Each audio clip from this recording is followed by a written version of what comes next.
नमस्ते दोस्तों, आपका स्वागत है मेरे चैनल अद्भुत स्टोरी 2005 में। यहाँ पर आपको मिलेंगी बेहतरीन और अद्भुत कहानियाँ जो आपके दिल को छू लेंगी और आपको प्रेरित करेंगी। इस चैनल पर हम आपको हर दिन नई और दिलचस्प कहानियाँ सुनाते हैं जो कभी रहस्य से भरी होती हैं, तो कभी जीवन के महत्वपूर्ण सबक सिखाती हैं।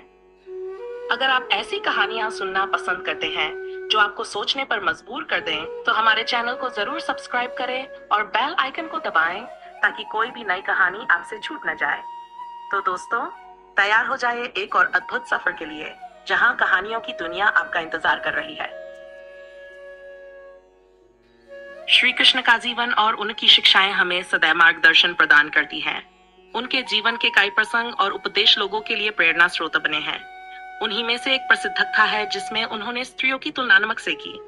इस कथा के पीछे गहरा अर्थ और जीवन का महत्वपूर्ण संदेश छिपा है। कहानी की शुरुआत कुछ इस प्रकार होती है। एक बार भगवान श्री कृष्ण अपनी पत्नी सत्यभामा के साथ महल में थे। सत्यभामा अपनी सुंदरता और भगवान श्री कृष्ण के प्रति अपने प्रेम का घमंड करती थी।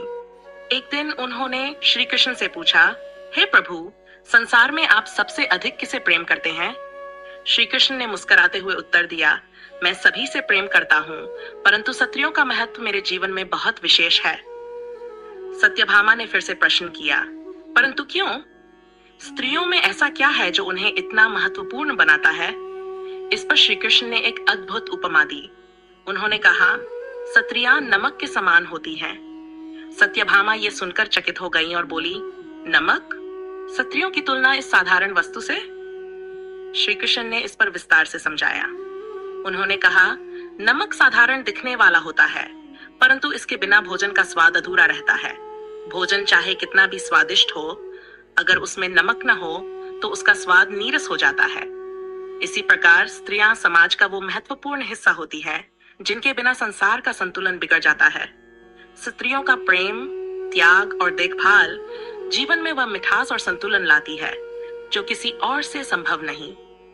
श्री कृष्ण ने आगे कहा, जैसे नमक की अधिकता भोजन को असहनीय बना देती है और उसकी कमी भी स्वाद को बिगाड़ देती है, वैसे ही स्त्रियों का महत्व भी संतुलित होता है।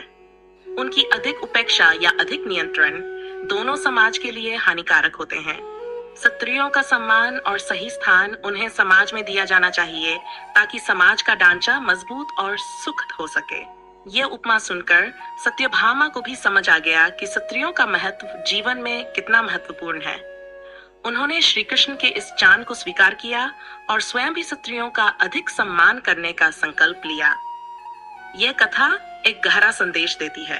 स्त्रियों को समाज में सदैव महत्व और सम्मान मिलना चाहिए। श्री कृष्ण ने इस कथा के माध्यम से यह बताया कि जैसे भोजन में नमक का महत्व है, वैसे ही जीवन में स्त्रियों का स्थान अति महत्वपूर्ण है। स्त्रियां परिवार और समाज की रीढ़ होती हैं। उनके बिना समाज में समरसता और प्रेम की कल्पना नहीं की जा सकती। उनका त्याग, धैर्य और सहनशीलता संसार को संपूर्ण बनाती है। इस प्रकार स्त्रियों का सम्मान और उनका महत्व हमें सदैव समझना चाहिए और उनकी भूमिका को कभी भी छोटा या साधारण नहीं समझना चाहिए। कहानी का सार यह है कि स्त्रियां समाज की नींव हैं, जिन्हें उचित सम्मान और स्थान देने पर ही समाज में शांति और संतुलन बना रह सकता है।